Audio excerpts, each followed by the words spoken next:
Welcome back, guys. It's craft time. I'd be lying if I said I wasn't super excited about this project because it involves my baby girl. I love The Greatest Showman. We love The Greatest Showman. She loves the music and she just dances on the floor. So that is the inspiration for this year's Halloween costume. I decided that she'd be the cutest bearded lady I've ever seen in my life, and I had to make her a circus elephant. So that's what we're doing in today's video. I'm going to explain the process that I used, that maybe it can inspire you if you do try anything like this, but please know that I've never done anything like this before. So I'm taking you along with me, trial and errors, and we're just gonna hope for the best. Let's go ahead and get started. Alright, so to begin this project, I needed to decide how I planned on making this elephant. So if you know me personally, you know my sweet Sophia. She happens to need a wheelchair to get around, and that's what we're using as the base for our elephant. If you don't know, she happens to have something called Pallister-Killian syndrome, or PKS for short. Basically, the 12th chromosome, you have, in your chromosomes, you have a long arm and a short arm, a long arm and a short arm. Well, with PKS, the two short arms duplicate each other and then fuse together. So you have technically 3 arms, but the one little one has the two that duplicated and then fused together. Basically, this means that there will be global delays, medical issues of some sorts. It's just a lot of what can go wrong will go wrong. It's a very scary diagnosis. However, it also comes with extraordinary cuteness, like just off the charts, adorable. So this is just my little plug for that. Always trying to raise awareness anytime we can. I will put in the description a link to learn a little bit more about it if you're curious at all. It is a very rare syndrome. She is one of less than 500 people in the world. Yes, that's what I said. One of less than 500 people in the world. So she is my absolute miracle. She is, I could go and talk about her for days, like any mama. So of course I have to torture her for Halloween, and I can't wait to show you guys this project. So again, using her wheelchair, she can sit up on her own if you place her, and she can kind of like control fall to get out, but she can't get up and down on her own. She doesn't crawl, she can't walk, she doesn't really hardly hold weight on her legs just yet. So of course I have to make something fun for her, and I'm very extra. So we decided that chicken wire was going to be the best base with a paper mache elephant. So I went and bought some chicken wire from my local hardware store. You want to make sure that you have gloves, wire snips, needle nose pliers, anything else you might need, extra wire. I had my own extra wire, but I didn't know that the chicken wire does come with a long piece of extra wire so that you can tie pieces together and do whatever you need with that. So I began we happened to have this big round tub that was going to be perfect for me to use to shape the elephant's back. I figured it would be easier to make it round if I just had something round to drape it over and to base it off of, and it happened to be the perfect width to go right around her wheelchair. So I happened to get lucky that I had this. What can I say? So I just started by cutting off a piece that I knew would drape all the way around it, and then I snipped that off, and from there I could start to build my elephant. So what I wanted to do was keep the back of the elephant so it's rounded. I wanted the underneath to be open so that it could slide around her wheelchair and then come to a close as it got closer to like its chest or neck. So I just took some of that wire, I tied it together, I took all of those pokey sharp ends, I pushed them down all the way around and all the way around the bottom and to where it would be by her body to make sure that there's nothing sticking out that could poke her. You want to be safe, guys. I don't want to hurt my daughter just to make her something for Halloween. So I made sure I pushed all of those in, and then I was ready to start on the head. Now I just pulled up and I had a picture of a baby elephant sitting there, and I used that as my guide.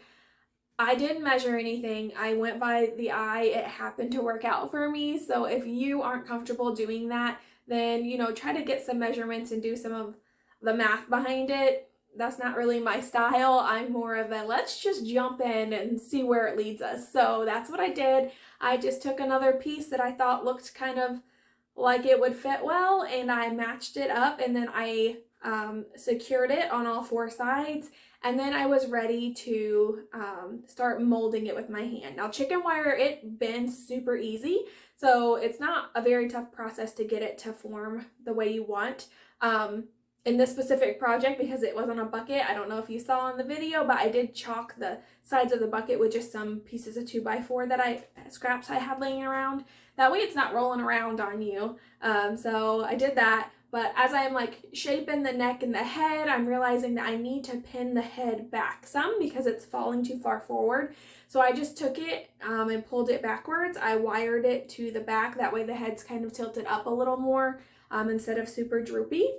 And then once I felt like that shape looked similar enough to an elephant head, I did another piece of the wire to do the trunk. Now for the trunk, I did the same thing to attach it.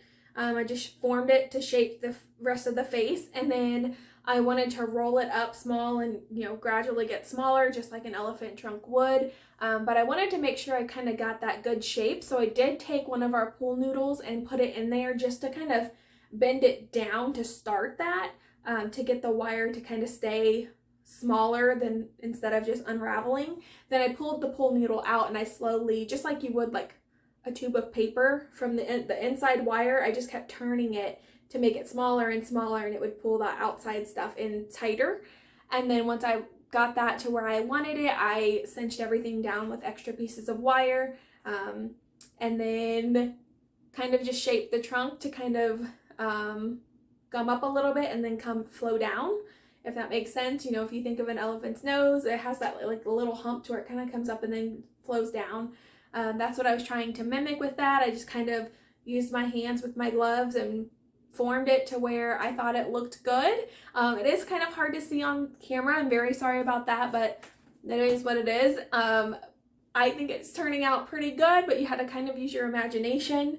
So then the next step was to bring her wheelchair out and kind of set it on there to see if it's gonna work, what's gonna go on. It fit like a glove. At this point, I still need to cut out a spot for her to sit, but I'm more focused on right now making sure everything fits, the proportion looks okay, and I think I did a pretty good job for just kind of eyeballing it. Sometimes it's a miss, but luck was on my side this time. After that, I was ready to make some ears. I just used some foam board, you know, like the foam board or poster, like the foam posters or whatever you use for like science projects and stuff. That's what I have. Just had a piece laying around, but it's super cheap. You can grab that.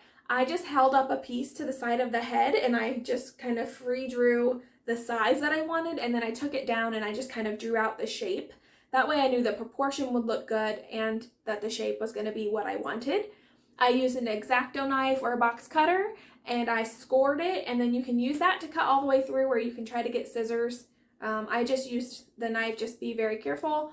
And then I set that down on the second piece and I traced it again to make sure that they were the same shape, cut them out, and it was time to wire those onto the side of the head. To do that, I just snipped off a piece of the extra wire. I poked it through the foam board because it's really easy. You literally just poke it through. Kind of near the top, but away from the edge. That way it just wouldn't pull through. And then I went down and I did it to the bottom part of the ear too. Wrapped it tight, cinched it in the back, wrapped it around itself, and then I used that to attach it to the head. Now I did that on both sides, and then they were kind of flopping back more than I wanted. So I used another piece of wire to put through the wire that's on the ear to pull it forward a little bit, and then I tied that and secured that to the front of the head as well. After that, I cut out a part of her seat, which I don't think I filmed that part, but I just used my wire snips, cut out the part where she would sit, folded up under all of those sharp points, made sure that they were all completely away. That way she wouldn't be getting scratched up or anything. And then I took some zip ties and I put them around, so I'm going to be using a bungee cord to keep the elephant on. And then part of the elephant's chest will sit on part of her footrest. So because my daughter's so little right now, she doesn't use the full footrest. She only uses the back half. So I have that front half to play with to help keep it supported up. That way it's not just falling forward and dragging on the ground. So I took the bungee cord, I put it on to where I thought would work. I played around, make sure it was nice and secure, felt good. Then I took zip ties and I put it where that bungee cord needs to hook onto. That way, once I do my paper mache over it, I still have something to hook the bungee cord to without ripping the paper. So now it's time for the paper mache. I've never done this. I've heard it's very easy, messy, but I decided to give it a try. I just collected a bunch of newspaper. I am doing the water and glue method mostly because I have giant tubs of the Elmer's glue for my paintings that I do. So I have that on hand. I think the other version is water and flour. So you can go research that. There's plenty of information out there for you. I did the water and glue 1:3 ratio. So 1 part water, 3 parts glue. I used half a cup of water and then a cup and a half of the glue. So I just poured it into my measuring cup, mixed it all up, and then I did transfer it into a bowl just for easier access. And then I was ready to start on the elephant. Now we have this old broken lawn chair that I attached the elephant to. That way obviously I wouldn't be getting her wheelchair all dirty or one of our nice chairs nice and gross. So this chair was perfect. It was ready to be thrown out, so I just snatched it back and attached the elephant to it and started to do the paper mache. Now what I had seen other people do is to just take their strips of paper and dip it into the bowl and then wring off all of the extra. So that's what I started to do. I also didn't pre-cut strips because join me in my land of chaos. Why make something easier for yourself? It's fine. So what I was doing is I was just taking like half a newspaper, ripping it into a nice strip, and then I would have a bunch of strips all at the same time. So it really wasn't that big of a deal, but if you're a planner and a prepper, you might want to go ahead and pre-cut strips or pre-rip strips. You kind of find a groove, so it really wasn't a big deal for me to do it that way. But I would dip it in the bowl, take my fingers, wring out the paper, and then place it onto the chicken wire. Now I did this a few times and it was just a mess, and I didn't like that. So at one point I had a bunch of extra glue on my hands. I just picked up a strip and I rubbed it all over that strip and I stuck it to it. That worked 100% better for me. What was happening before is that I had too much of the glue solution on there and it was sliding around on the wire. When I did it and just kind of rubbed some on, it gave it enough of the solution to kind of absorb in, but to leave it tacky. That way it would actually stick. And that worked great for me. So that's what I continued to do. I literally would just dip my fingertips in the glue, rub it on that piece, get both sides nice and saturated, and then add it on. And I found that it was sticking a lot better.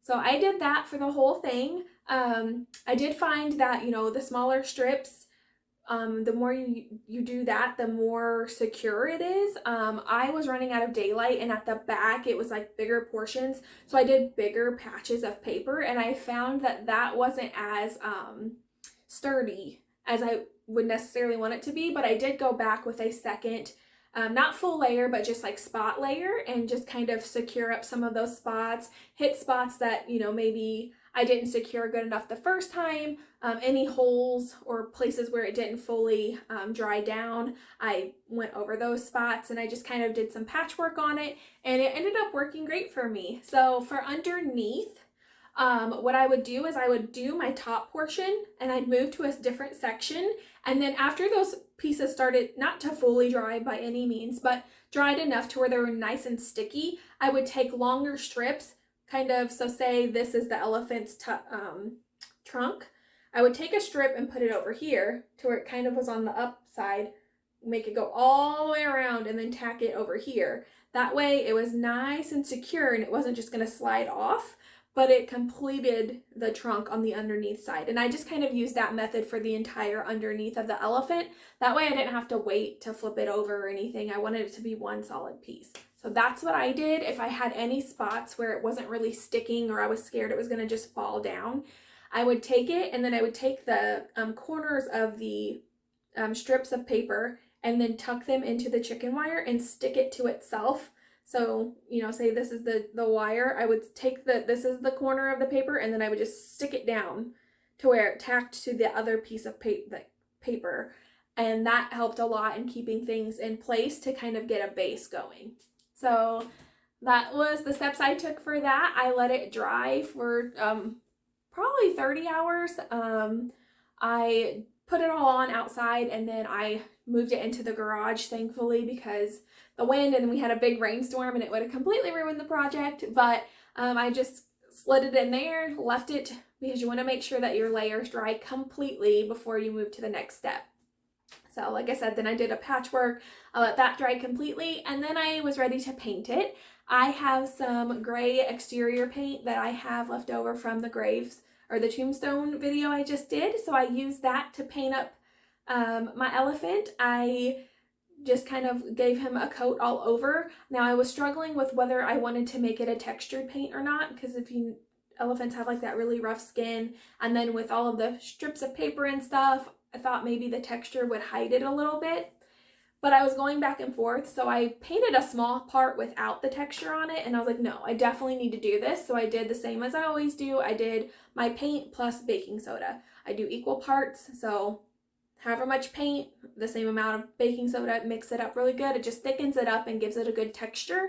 That way it can hide some of the imperfections. I mean, it's paper mache, and it's my first time, so things aren't as smooth as they probably could be, and whatever, I don't care. But it did help hide some of those imperfections. So I painted the entire thing, and I just left that to dry. I turned my fan on and just let it go.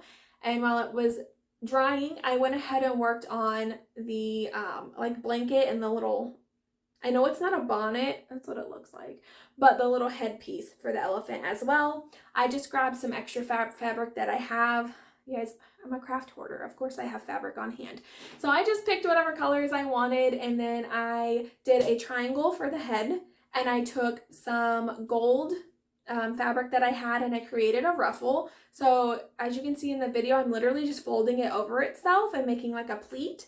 So if you put it down, fold it slightly over that piece of fabric, glue it down, and then glue that, you know, that next piece of fabric down again, and just keep repeating. Just fold it over, glue it, fold it over, glue it, fold it over, fold it over. And you just keep going until you have these cute ruffles. For bigger ruffles, you leave more space in between each pleat. For smaller, you decrease the space that you leave. So I hope that makes sense. I don't sew. I am a hot gluer. I don't measure things, I just go for it. So all I did was cut a piece of fabric I thought would be big enough for the head. I folded it in half, and then I placed it on the elephant's head just to kind of see how it was working, folded it down, and then I glued it, and then I glued the ruffles on. And that's all I did for the head. And then for the blanket for the back, I just have the same piece of the red cloth I used that I'm going to just drape over the sides. I used that same gold fabric, and I just kind of folded it to where it kind of helped with the edges, but I just traced the edges on that. I did use also a piece of red ruffle that I have. I have a bag of lace and ruffles and things that were gifted to me. So I thought that would be cute for the sides, so I just glued that on there, and that was a simple and easy part to do. So I have that done, and all I did was hot glue that onto the elephant once it was ready to be placed on. I just let it dry completely. I did also do tusks. I literally did that by rolling paper up and just making a little cone, and then I folded the ends down. That way I had a surface to hot glue. So I just put a bunch of hot glue on and stuck it on his face and held it there until it was dry enough, and then I used more hot glue to do other parts around it that were touching his face. That would kind of just help secure it a little bit more.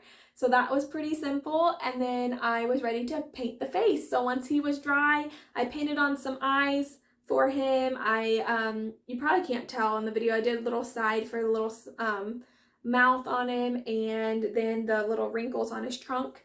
So it was pretty simple after the actual creation of him. Just paint on his face, give him a little bit of detail, and he's super cute. I love him so much. I tried him out and put him on the wheelchair. Fit really well. With the additional weight, he is a little front heavy, so I did have to scoot him back a little bit more onto her footrest. But again, like I said, she's pretty small still, so she doesn't like she barely uses that foot space. So it wasn't a big deal whenever we put her in there. She was comfortable and not having any problems with it. So now we have to make her dress. Now I'm using this picture as the inspiration. I basically just went to my local thrift store, found a dress that was a similar enough color, and I'm going to use that to deconstruct it to construct a dress for my daughter because I'm cheap. Why pay extra for it when you can spend an hour and a half to create it, right? Good golly. So I took this dress and I just started cutting up the panels, like basically used the seams already on the dress and cut it down to have the different panels that I needed. And then I'm using a little sundress of hers that's just worn out and faded as my base. So I cut the flower off of that. I used the inlay of the dress to make the inlay on the dress again. And then I have some tulle laying around that is red and not really the color I need, but I also have like this pinkish tone tulle that when I lay them on top of each other make a decent enough color to where it looked really good with the color of dress that I have. So I used that to kind of layer to make the tulle bottom that she needed. And then I hot glued my panels on as I needed them, and then I was ready to create the rest of the dress. So in the front of her dress, it's kind of like super layered. To mimic that, I took the front panel and just kind of did the ruffles. I basically just traced each panel and hot glued it on. I made each panel a little bit bigger than the actual dress itself because it's stretchy in the front. I wanted to make sure it fit her, and I'm just going to kind of let you guys watch the process because it's kind of hard for me to explain it because, again, I don't really know anything about it. I just fumble my way through and it happens to work out. So yeah, I think it turned out super cute. It's perfect for her, except for the top was a little too small, like the neck area. So I just cut about 2 inches down the back because you're not going to see it anyway from the back of her wheelchair. That way it would fit over her comfortably without me having to like force her big old noggin through there. So super cute. She already has a headband that works really well with it because if you know her, you know we like our big bows. So that's all I did for that part. I was able to just take some eyeshadow and use that to create her beard, and I did take it on her brows. That way, I thought about using eyeliner. I didn't want to use Halloween makeup because I know that that's itchy and I don't like it. So the eyeshadow worked perfect. I'm not going to say she loved it, but she did think it was funny that the brush would kind of tickle her face, and then she was over that. So anyway, I am going to let you guys see how adorable this turned out. My cute little baby girl, her name is Sophia. She is my whole entire world. I'm so proud of her.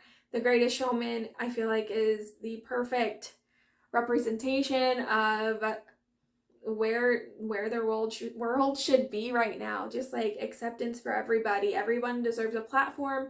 Everybody deserves respect. Everybody deserves to live their best life without anybody else just making them feel less than. So without further ado, if you think my daughter's really adorable, give me a thumbs up. If you have any comments or questions or anything, please let me know below. If you're new here, hit subscribe. If you're returning, thank you so much. I'm going to take you guys in for a closer look.